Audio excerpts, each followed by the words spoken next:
Hey everyone, this week's stories, basketball fans celebrate the Raptors' NBA victory. Raptors fans show much love for Kawhi Leonard. The NBA Draft gives glimpses of next season's landscape, and the NHL Draft showcases the league's up-and-coming stars. NBA 2K League players talk strategy, plus Kinetic sculpture race marks 21 years of human-powered artwork, and Sacramento Bubble Run aims to keep kids off the couch. I am Brian Sanson. And I am Algernon Santos. Bringing you sports stories from around the globe. And this is EBC Sports International.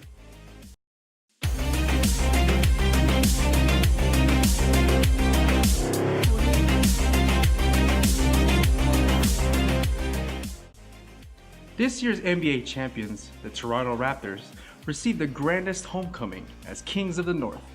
EBC's Raisa Mangilit takes us to the streets of downtown Toronto, where waves of screaming, chanting fans put the city to a complete stop. Take a look. Today, here in downtown Toronto, is the first ever 2019 Toronto Raptors NBA Championship Parade, a celebration of victory, honor, and appreciation for bringing the Larry O'Brien NBA Championship trophy to Canada, where hundreds of thousands of Raptors fans have longingly waited for it to arrive.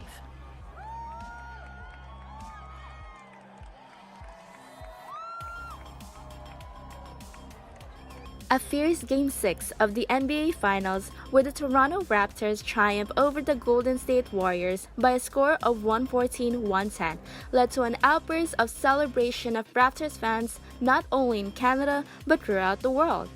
In this historic victory parade, scores of Raptors fans, including Superfan Honorary Parade Marshal Nav Bhatia, march on the streets of downtown Toronto, making this parade one of the largest the city has ever seen. Also in attendance were Masai Ujiri, president of the basketball operations, Nick Nurse, head coach, Drake, Canadian rapper and brand ambassador, and of course, the stars of the event, the Toronto Raptors team, Kawhi Leonard, Kyle Lowry, Danny Green, Marc Gasol, Pascal Siakam, Norman Powell, Fred VanVleet, and Serge Ibaka. The parade route starts at the exhibition place, Prince's Gate, and ends at Nathan Phillips Square. Here, at Toronto's famous landmark, the parade culminates in a rally of fans expressing their love and gratitude to a team that finally made them not only Kings of the North, but champions of the NBA. For Eagle News, reporting from Toronto, Canada, this is Raisa Mangilit, 1 with 25. Thanks, Raisa. So does this make you a huge Toronto Raptor fan now? Honestly, it's kind of hard to not be a Toronto Raptors fan after their historic championship run. I think after what Kawhi Leonard's done for the team, after what he's done for the entire city of Toronto, I think it's a big deal, and I think the entire country of Canada should celebrate. Definitely, I'm totally in agreement that you have to respect that victory for the Toronto Raptors, because number one, it wasn't easy. You have the Warriors, despite the injuries and things like that, they still put up a fight, and absolutely, Toronto did not let up on the gas pedal, which was definitely great for a win. It proved that they were able to be champions, and I, for one, am a big fan of Kawhi Leonard now. Absolutely, and speaking of the Raptors, fans of Kawhi Leonard share with EBC Sports why their hearts beat for this superstar. EBC Sports correspondent Tenny Sumagi finds out why.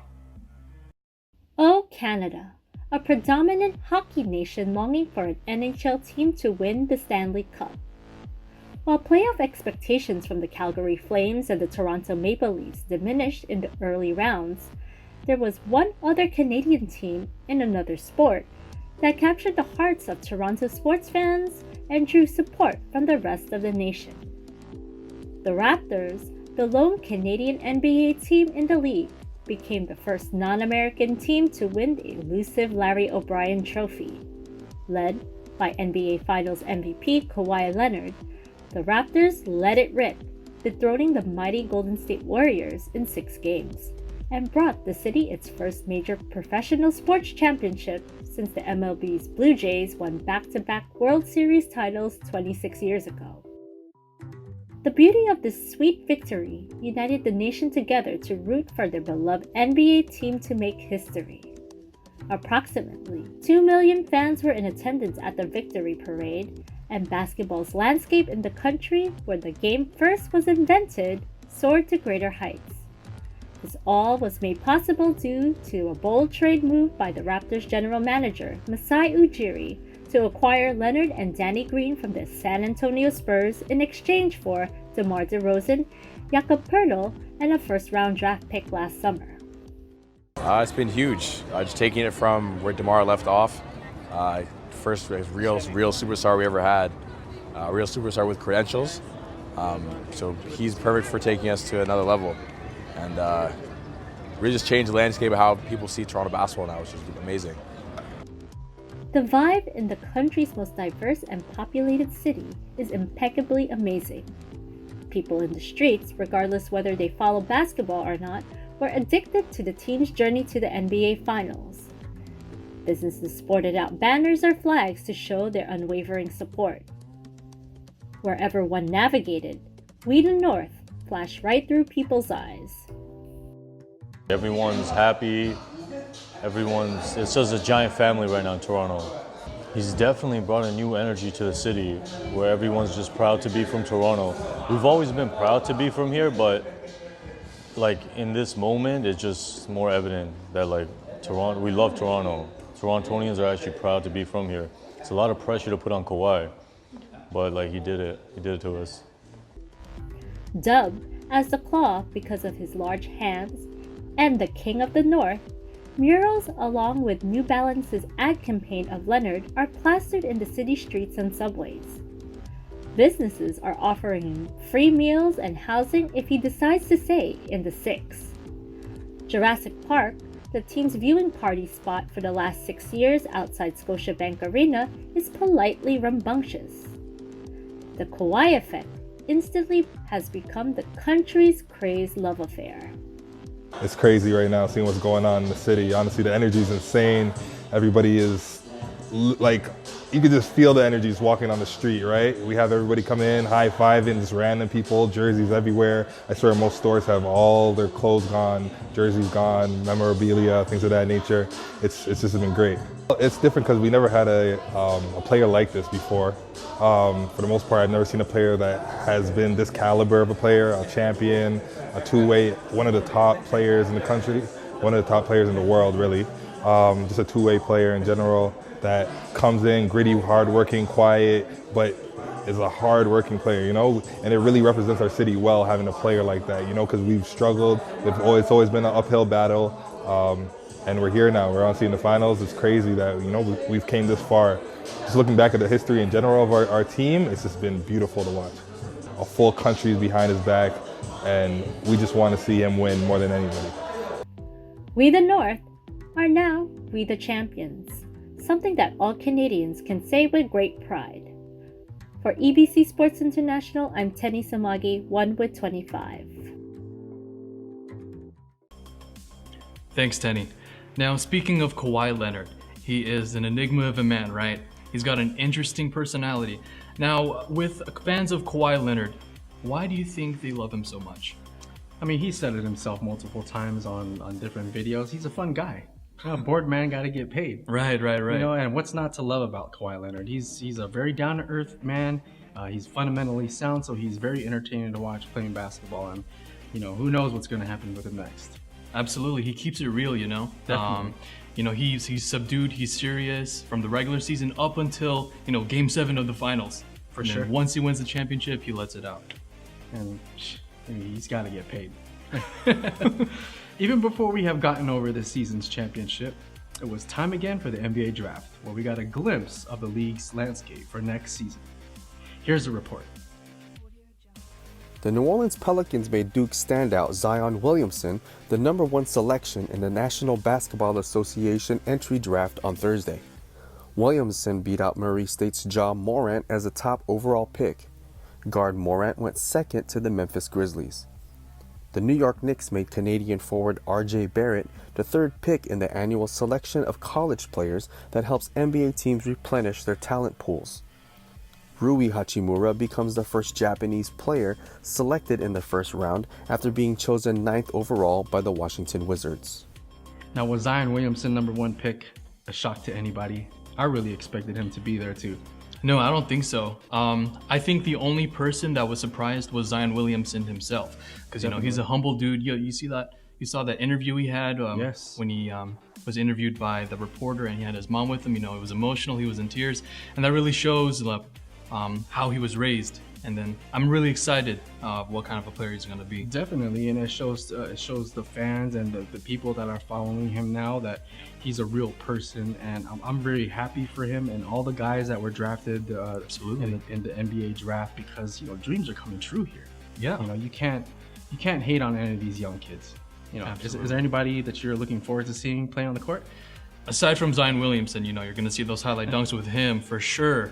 I want to see Ja Morant with the Grizzlies. After trading away Mike Conley, they for sure gave the keys of the future to this young player, and I'd like to see what he can do on that Grizzlies team. Definitely, I'm looking forward to that too. Now, let's go back to Canada, where EBC sports correspondent Anthony Sevilla takes us to the NHL Draft as he meets the next superstars. Take a look. Here at the 2019 NHL Draft at Rogers Arena in Vancouver, Canada, Jack Hughes from the U.S. Development Program went #1 overall to the New Jersey Devils, while Kaapo Kakko, the forward from Finland, went second to the New York Rangers, potentially igniting a new rivalry in the Big Apple. The New Jersey Devils held the #1 pick in this year's NHL Draft, and as expected, they went with the dynamic playmaker Jack Hughes. Highly regarded as the best skater in this year's class, the American forward who played for the U.S. Under-18 National Development Program is the 4th National Team Development Program alum to go #1 in the draft. Yeah, it's a surreal feeling. It's unbelievable, everything you work for, man. I'm really just blessed to be around the people I am. I'm really thankful for the people that have gotten me where I am today. I think there's a lot of great players in the Devils, and it's a team that's right there, like I said. So I'm blessed to be a part of the organization. I'm really excited. I'm pretty confident, but obviously Kaapo Kakko had a great year, so there's a lot of good players in this draft. But I was pretty confident, and pretty calm, cool, collected throughout the whole process. The 2nd overall pick in this year's draft, the New York Rangers, selected the right winger Kaapo Kakko from the Finnish Elite League. The Rangers will be getting a playmaking forward, able to play both on the wing and at center. He scored 22 goals in 45 games in Finland's top pro league as an 18-year-old. Bowen Byram was a notable draftee. The high-scoring two-way defenseman from the city's junior team, Vancouver Giants, was selected 4th overall by the Colorado Avalanche. Byram led all defensemen in the Western Hockey League with 26 goals and was 3rd in points with 71. Bowen talks about what he needs to work on and thanks the fans in Vancouver for their continuous support in his hockey career. I think I got to get bigger, stronger, faster. I got to shore up some details in my game, but the way I look at it, everyone's got to get better. Everyone's got to fix things. So, like I said, I got to work extremely hard and put myself in a good spot. I guess I want to thank them for supporting me here and throughout the year in the playoffs and the regular season. It was awesome. I'm really glad that we kind of went on a run for them like we did. The host city for this year's NHL Draft was the Vancouver Canucks, who took Russian right winger Vasily Potslovan. Despite having a limited role with his club in Russia, he talked about his KHL experience and how playing against grown men and how he plans to improve. Again, he hopes that these 2 years that he's going to play in Russia, he will get stronger and will be more a man. Vasily says that it was really good to have this experience to play against men, because they're stronger than this age group. So in this match it was really helpful. The dream of being drafted and hearing their names called marks the beginning of these young players' careers. The journey starts here with the draft, as 31 franchises are hopeful they found the right pieces to win the ultimate goal of the Stanley Cup. From Rogers Arena in Vancouver, Canada, I'm Anthony Sevilla, 1 with 25. Thanks, Anthony. Now with the NHL Draft, being in Las Vegas with the Las Vegas Golden Knights, are you going to watch any games? Oh, definitely, I'll be there. I want to see where this team's going to take us. Definitely a fan favorite, but is there any team that you're really looking forward to? I have to be a homer. I can't help it, because Las Vegas was this close to winning the Cup. Definitely. Not too long ago. 2 years in a row, they got really, really close. Absolutely. We only have a couple more tweaks and we're in a run once Definitely. I'm going to have to take you to one of these nights one of these days. When we come back, NBA 2K League players talk strategy. Plus, Kinetic sculpture race marks 21 years of human-powered artwork. And Sacramento Bubble Run aims to keep kids off the couch. EBC Sports International will return in a moment. Stay with us.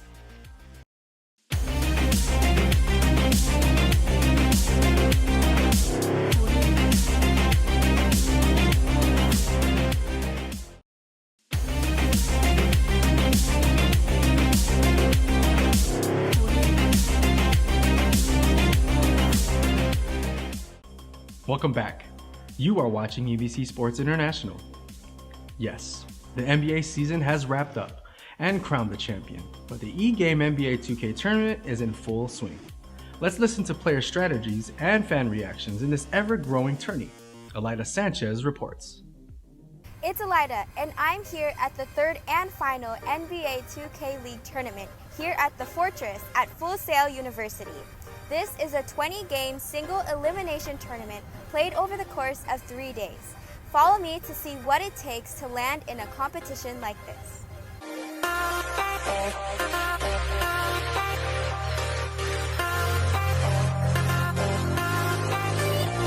Teams consisting of the top 200 players from the NBA 2K game from all around the US are here eager to compete in the third session of the season, the Ticket.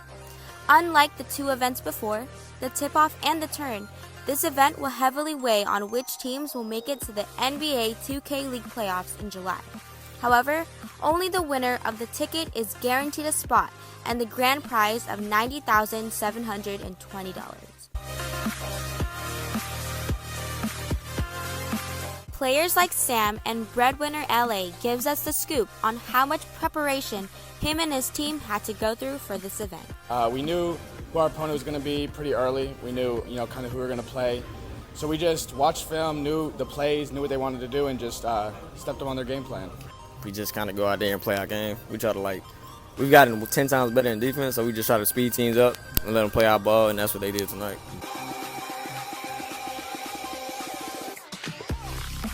Through the cheers of the audience and the rage of the players, both teams and the fans continue to show great sportsmanship and enthusiasm throughout the game. I'd say the atmosphere. It's one thing to watch it online, but it's another thing to do things lively.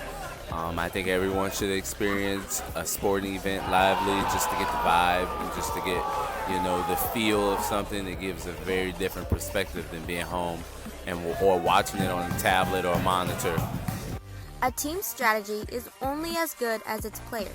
Estes, a player from the 76ers GC, tells us more. Basically, you got to trust your skills that got you here in the 2K League, and that's what I always tell my guys. Brett's phenomenal at defense and playing that role as a rim protector. I told him to trust his skill and trust what got him here, and that's kind of what our whole team's been doing, and we've been on a nice little win streak because of it. After 21 long and intense games, the Warriors managed to make it to the top as the winner of the Ticket and the guaranteed spot on the playoffs. It's all about my family and keeping them happy. My mom loves to watch it. She'll come out to a game here and there, but it's all about for the people back home and who I really do it for, and that's why I compete. My mom actually came up here. She drove 4 hours to come watch me, so of course I'm doing it all for her. Reporting to you from the NBA 2K League Championships in Orlando, Florida, I am Elida Sanchez, and I am always one with 25. Thanks, Elida. Now, my favorite part about the NBA 2K game is that you can create your own character, and I really like the option where you can customize it to look like yourself. It's pretty cool. What about you?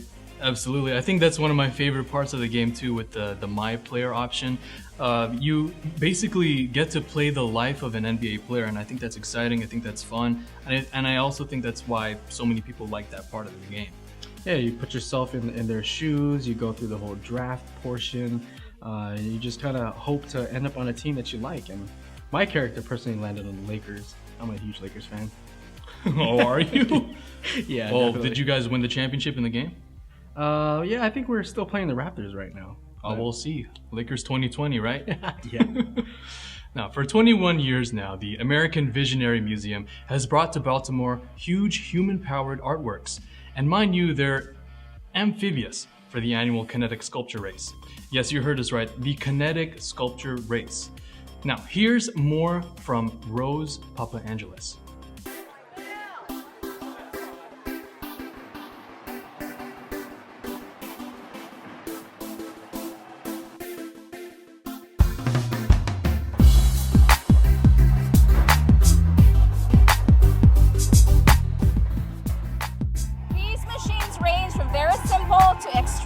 Well-engineered vehicles, all human-powered. Rain or shine, the fearless artists, engineer pilots, or kinetonauts will trek the streets of Baltimore, Maryland, dipping into the waters of the harbor, drilling through sand and mud, and speeding the highway to finish this 14-mile race called the Kinetic Sculpture Race.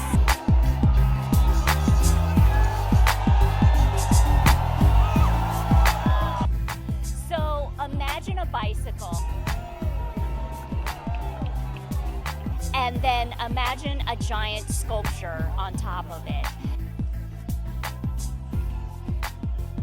Then races through the city of Baltimore, 15 miles. It must float over our inner harbor. In other words, it must be amphibious, exit the water, then through hill and dale, a mud pit, and a sand pit before crossing the finish line here.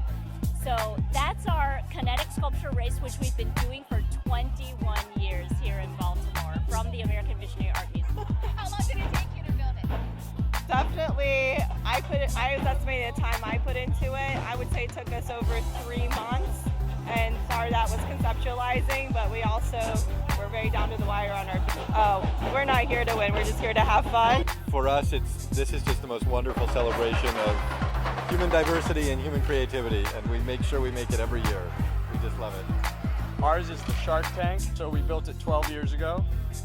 It's powered by 8 people and driven by 1, and it's built from an old Suzuki Samurai, 1987 Suzuki Samurai.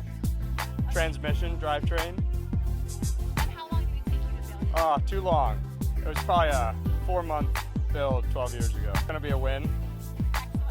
We're going for mediocrity.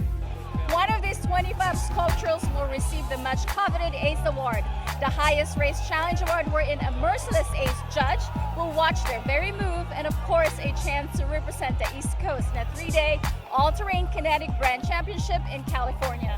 But whether they receive an award or not, the kinetonauts, as well as the spectators, come back every year, bigger, stronger, or even wackier, all for the sake of fun and kinetic engineering.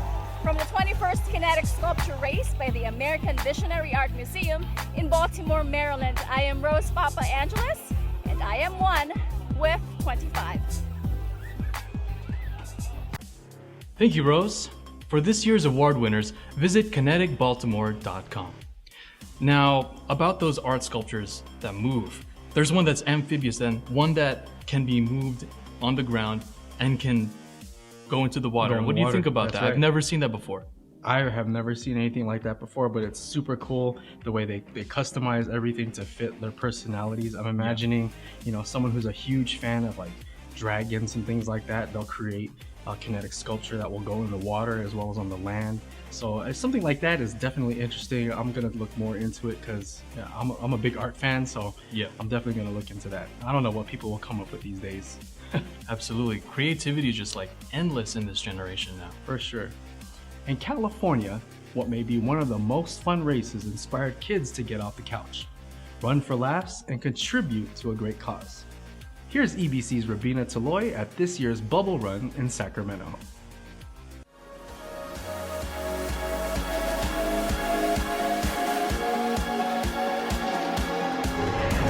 Participants of all different ages are here at Cal Expo in Sacramento for the Bubble Run.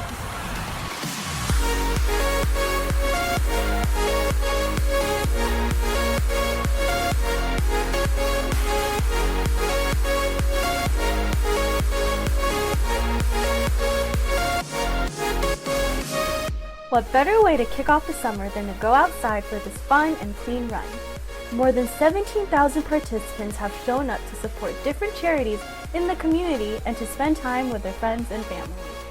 So you mentioned that it's your second time. So what made you want to come again for this year? The exercise and the bubbles, mostly the bubbles. The green bubbles. I knew you were going to say that.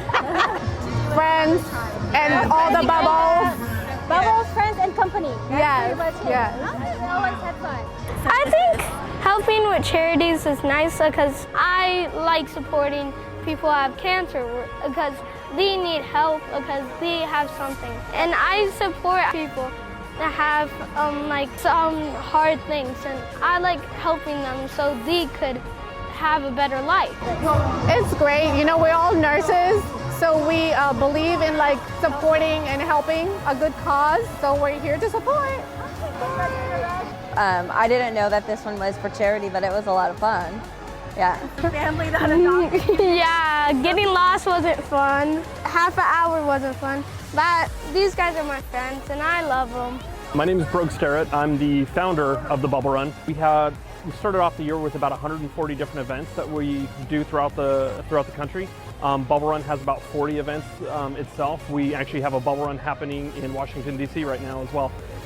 So yeah, we have about 140 events a year that we do around the country, and it's all for a great cause. So the charity that we have involved right now, it's our national charity partner called One Wish, and we donate $1 per registration throughout all of our brands, not just Bubble Run, to One Wish. And One Wish helps with childhood cancer and other childhood diseases. So this year we've contributed over $1 million just in 2019, and we're only 6 months into the year, so it's been a great partnership. So Bubble Run was really created out of trying to get kids off the couch, showing kids that exercise can be fun, and you know, you add colored bubbles into it and you're pretty much grand slam getting the kids out. You know, it's important, you know, for the families to come out to teach their kids, you know, a good be a good role model in fitness and getting them going at a young age, but then also giving back to local communities and giving back to the charities that are helping a lot of kids around the world. Yeah. From the Bubble Run here in Sacramento, California, I'm Robina Toloy, 1 with 25. Thanks, Rabina. Now, when it comes to these bubble runs and things like that, it's really good to see the kids going out and getting off the couch, definitely, and exercising. Absolutely. It seems like nowadays you need to have some kind of extra additional thing to want to run outside. I mean, what do you think about that? I think with this generation, these kids kind of need things to be like a big, you know, social activity in order for them to go outside. You know, something for them to put on social media, because you know how big social media is nowadays. For you sure. know, with something as colorful and as big like the bubble run that we just saw, it will definitely look good on camera, right? For sure. So I think that's one of their motivations. Yeah. I mean, you have stuff like the Spartan race, you have Tough Mudder. I mean, those are the kind of things that adults are doing nowadays just to, you know, leave the house to do something more active. So it's great to see that the kids are getting out there. Now, this is the week's EBC Sports International. Join us once again next time. Visit our websites at eaglenews.net and eaglenewslive.com. Like us on Facebook, follow us on Twitter at twitter.com/eaglenews. Thank you for watching. I am Brian Sanson. And I'm Aljamain Santos. And we are 1 with 25.